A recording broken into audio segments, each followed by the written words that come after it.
नमस्ते, मेरा नाम है डाइटिशियन रजत जैन और आज हम एक बहुत कॉमन टॉपिक पे बात करने वाले हैं जिसके बारे में कभी ना कभी हर किसी के माइंड में आता ही है। इनफैक्ट आपने भी इसके बारे में ज़रूर सोचा होगा, वेट लॉस। अब वेट लॉस के इर्द गिर्द ना बहुत सारे कन्फ्यूजन है कि हम क्या खाएं, क्या नहीं खाएं, क्या अवॉइड करें और क्या हमें इसके लिए करना चाहिए, और ये कैलोरीज क्या होती है, ये बैलेंस डाइट क्या होती है।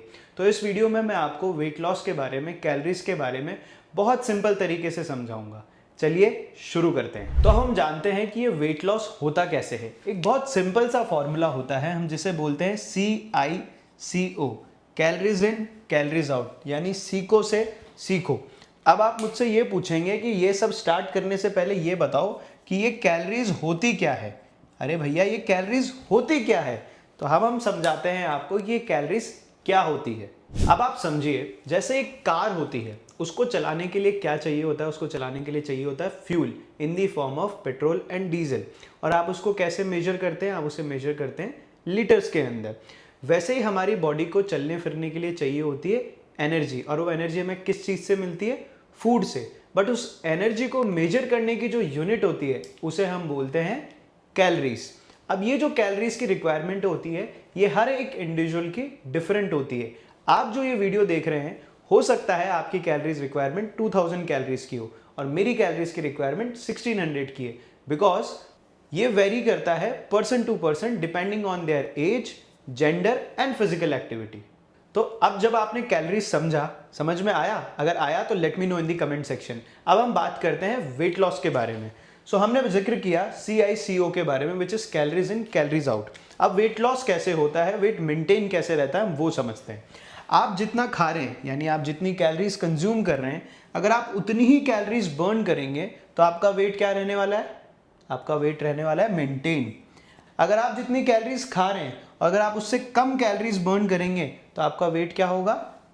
इंक्रीज। और आप जितनी कैलोरीज खा रहे हैं, यानी आप जितना खाना खा रहे हैं, उससे ज़्यादा अगर आप बर्न करेंगे तो आपका वेट क्या होगा? डिक्रीज, यानी वेट लॉस। अब ये बात हो गई calories in calories out concept की। बट यहां पे मैं आपको एक चीज बोलना चाहूंगा कि rather than focusing on weight loss, focus more on fat loss. अब ये फैट कैसे डिपॉजिट होता है बॉडी में और कितनी कैलोरीज खाने के बाद आपकी बॉडी में 1 किलो फैट जमा होगा, वो समझते हैं। आपकी बॉडी को अगर 1 kg फैट गेन करना है, यानी चर्बी अगर 1 किलो फैट गेन करना है बॉडी में, तो उसको 7700 कैलोरीज यानी 7700 किलो कैलोरीज स्टोर करनी पड़ेगी, तब जाके आपकी बॉडी 1 किलो फैट गेन करेगी।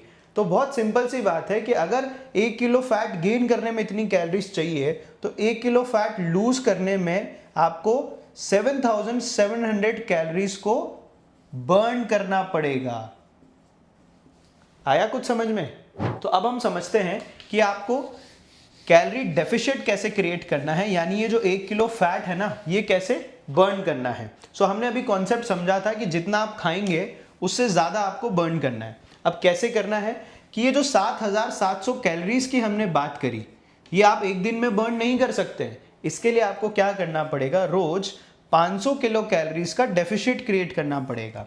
यानी आपको 250 कैलोरीज यानी 250 कैलोरीज आपको खाने से कम लेनी है और 250 कैलोरीज आपको वर्कआउट के थ्रू बर्न करनी है, यानी फिजिकल एक्टिविटी के थ्रू आपको बर्न करनी है। मल्टीप्लाई बाय 15 दिन, तब जाके आप रफली 7500 कैलोरीज बर्न करेंगे, आपका 1 किलो फैट कम होगा। और ये भी जब आप कंसिस्टेंट रहेंगे। अब आप मुझसे ये सवाल पूछ सकते हैं कि हमें हमारी कैलोरीज रिक्वायरमेंट का कैसे पता चलेगा? तो मैं आपको 2 शब्द बताता हूं। एक होता है BMR, एक होता है TDEE, total daily energy expenditure.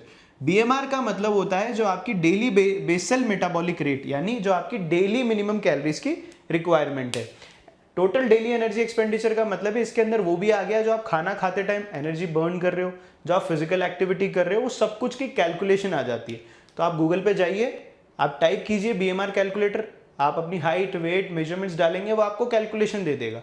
Same आपको एनर्जी एक्सपेंडिचर मिल जाएगा कि आप कितना एक्टिव हैं, आप सेडेंट्री हैं या आप इंटरमीडिएटली वर्कआउट करते हैं या बहुत अच्छा वर्कआउट करते हैं, उसके हिसाब से आपकी रिक्वायरमेंट निकल के आएगी। तो जो आपको डेफिशिएट क्रिएट करना है वो आपको टोटल डेली एनर्जी एक्सपेंडिचर से क्रिएट करना है। फॉर एग्जाम्पल, आपकी रिक्वायरमेंट निकल के आती है 2000 कैलोरीज की, तो आपको 250 कैलोरीज खाने से कम यानी 1700 से 1750 कैलोरीज का डाइट प्लान फॉलो करना है और 250 से 300 कैलोरीज आपको वर्कआउट के थ्रू बर्न करना है। अब वो किसी भी तरीके का वर्कआउट आप कर सकते हैं। अब बात करते हैं कुछ जरूरी चीजों की जो आपको अपनी वेट लॉस जर्नी यानी फैट लॉस जर्नी में ध्यान रखनी चाहिए। हमने कैलोरीज की तो बात करी, बट हमने एक इंपॉर्टेंट चीज भूल गए, विच इज बैलेंस डाइट। आपको बैलेंस डाइट खानी है, यानी संतुलित आहार खाना है। आपने ये सुना होगा कि कलरफुल प्लेट्स खाइए, है ना, रेनबो प्लेट होनी चाहिए, आपके प्लेट में कलरफुल चीजें होनी चाहिए। अब ये बैलेंस डाइट होती क्या है वो समझते हैं। हमारा जो खाना है वो दो चीजों से मिलके बना हुआ है। पहला होता है मैक्रोन्यूट्रिएंट, दूसरा होता है माइक्रोन्यूट्रिएंट। मैक्रोन्यूट्रिएंट का मतलब होता है जो हमें ज्यादा क्वांटिटी में चाहिए, माइक्रोन्यूट्रिएंट का मतलब होता है जो हमें कम क्वांटिटी में चाहिए। बट इसके बिना ये अधूरा, इसके बिना ये अधूरा। बैलेंस मतलब इन दोनों का कॉम्बिनेशन आपकी बॉडी को चाहिए। थोड़ा इसको और अच्छे से समझते हैं। मैक्रोन्यूट्रिएंट में 4 चीजें होती है। पहले होता है कार्बोहाइड्रेट, ये वर्ड सुना होगा आपने, कार्ब्स, कार्बोहाइड्रेट। अब कार्बोहाइड्रेट में क्या आता है? रोटी, ओट्स, उपमा, दलिया, चावल, इडली, उत्पम, डोसा, पोहा, यानी जितने भी सीरियल्स और ग्रेन्स होते हैं वो हमें इनसे मिलते हैं। फिर आता है आपका प्रोटीन, दूध, दही, छाछ, राजमा, छोला, चना, लोबिया, soya chunks, tofu, way protein, chicken, fish, eggs comes into this category. फिर आता है आपका fat, almonds, walnuts, avocado, pistachio, ghee, butter, oil comes into this category। फिर आता है आपका पानी, water.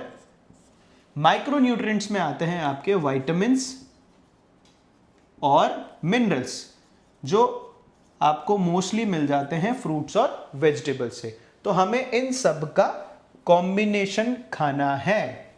This is what is balanced diet. Clear? अब हमने बात कर ली कैलोरीज की, हमने बात कर ली बैलेंस डाइट की, बट आप मुझसे एक सवाल पूछ सकते हैं कि सर ये जो कैलोरीज का कॉन्सेप्ट आप बता रहे हो कि हम कितना रोज रोज मेजर करके खाएंगे वेट लॉस के अंदर।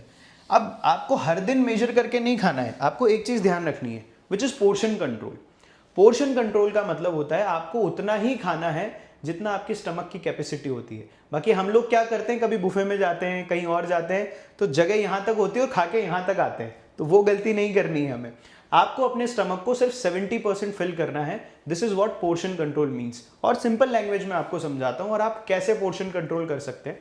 आप घर में एक किचन वेइंग स्केल लेके आइए और अपनी डाइट में अगर आप देख रहे हैं कि मेरी डाइट में 200 ग्राम आटा है, 200 ग्राम आटा मेजर करिए और उसकी चपाती बनाइए और देखिए 200 ग्राम आटे में आपकी कितनी चपाती बनती है, 4 चपाती, 5 चपाती या 6 चपाती। उसके अकॉर्डिंग ही आप जब बाहर निकलेंगे, किसी कैफे में जाएंगे, बुफे में जाएंगे, तो आपको आइडिया लग जाएगा कि मुझे कितना पोर्शन लेना है। Same goes with rice, same goes with dal.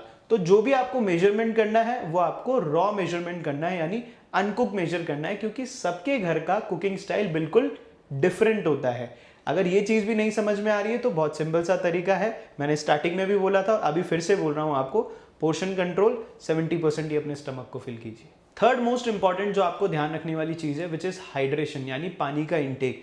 Usually water is the most forgettable nutrient, हम पानी पीना ही भूल जाते हैं। अगर आप ये वीडियो देख रहे हैं, आपके पास पानी का ग्लास रखा है तो पी लो यार, शायद एक ग्लास एक्स्ट्रा पीना लग जाओगे। पानी आपके मेटाबॉलिज्म को बूस्ट करने में काफी हेल्प करता है। एंड इनफैक्ट हमारी body is made up of 70 to 72% of water only, so drink water. Fourth most important is physical activity. हमने बात करी खाने के ऊपर, हमने बात करी बैलेंस डाइट के ऊपर, बट आपकी कैलोरीज को बर्न करने में जो हेल्प करेगा which is your physical activity. अब फिजिकल एक्टिविटी जो आपको पसंद आती है आप वो कीजिए।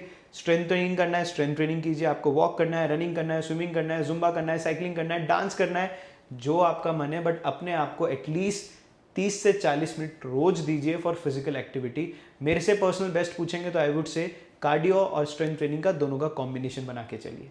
अब हम बात करते हैं वेट लॉस के दौरान कुछ कॉमन मिस्टेक्स की। पहली कॉमन मिस्टेक जो यूजुअली लोग करते हैं, खाना खाना छोड़ देना, यानी मील्स को स्किप करना। ये आपके मेटाबॉलिज्म को उल्टा स्लो करेंगी, ना कि आपके वेट लॉस में हेल्प करेंगी। सो आई would strictly say a no to skipping meals. Second, people usually do crash dieting, water fast पे चले जाना, खाना पूरे पूरे दिन नहीं खाना, एक साथ सिर्फ एक ही मील लेना। Don't do this, don't follow any sort of crash diet या फैट डाइट जो आप लाइफ लॉन्ग फॉलो नहीं कर सकते। अगर आपकी लाइफ ऐसे चल रही है तो आप उसे कल से फ्लिप करने की कोशिश ना कीजिए। Third most important, avoiding physical activity. Physical activity is one of the biggest pillar जहां आप अपनी बॉडी में मसल मास इंक्रीज करेंगे, स्ट्रेंथ पे काम करेंगे तो आपका मेटाबॉलिज्म ऑटोमेटिकली इंप्रूव होगा। Last most important, eating outside junk food in the name of weight loss. आप बर्गर खा के भी वेट लॉस कर सकते हैं, आई एम नॉट सेइंग कि वो पॉसिबल नहीं है, but that burger is not actually giving you any sort of good nutrients. तो आप अच्छा घर का खाना खाइए, बाहर का जितना हो सकता है आप उतना अवॉइड कीजिए। This is what I would like to tell you. So दोस्तों, ये था आज के वीडियो में, हमने बात करी वेट लॉस के ऊपर। अपनी कैलोरीज को मैनेज कीजिए, प्रोटीन इंटेक अच्छा रखिए, वाटर इंटेक अच्छा रखिए, अपने आप को हाइड्रेटेड रखिए and follow a good calorie deficit diet and अपनी वेट लॉस जर्नी को एंजॉय कीजिए। अगर आपको ये वीडियो अच्छा लगा हो तो शेयर कीजिए। ये नहीं बोला जाता है मुझसे। अगर आपको ये वीडियो अच्छा लगा हो तो अपने दोस्तों के साथ इसको शेयर कर देना, चैनल को सब्सक्राइब कर देना और वेट लॉस से रिलेटेड या वेट गेन से भी रिलेटेड कुछ भी सवाल हो तो कमेंट कर देना।